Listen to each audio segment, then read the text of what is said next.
कित्येकदा असं वाटतं की आपण ज्यांच्याबरोबर वागतो, ज्यांच्याशी आपली मैत्री असते, ज्यांच्याशी आपण विश्वासानं नातं टिकवण्याचा प्रयत्न करतो, परंतु तेच लोक आपल्या घात घेत असतात. कित्येक वेळा ते आपल्याला ब्लॅकमेल करतात, कित्येक वेळा ते आपल्याशी खोटं बोलतात आणि म्हणतात, आपण म्हणतो की नाही ते माझे मित्र, अमुक अमुक माझे मित्र खूप छान आहे, अमुक माझा मित्र खूप छान आहे.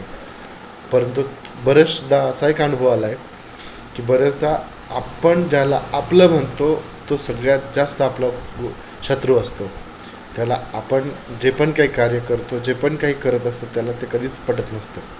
म्हणून सांगावं ज्याला जो आपलं मनापासून ऐकण्याची तयारी ठेवतो.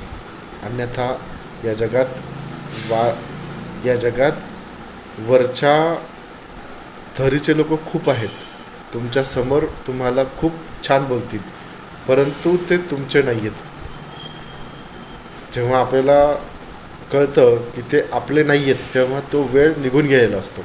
म्हणून मित्रांनो, एक गोष्ट लक्षात घ्या की आपण कुणाबरोबर आहोत, आपण कुणाबरोबर सोबत चांगली मैत्री करतो आहे, आपलं कोण मित्र मैत्रीण चांगली आहे हे मात्र नक्की लक्षात घ्या. कारण हे खूप गरजेचं आहे. नाहीतर पाठीमध्ये चाकू खुपसणारे खूप येतील, परंतु जीव लावणारा एक नाही मिळणार. जो असेल तो आपल्याला कधीच कळणार नाही आहे.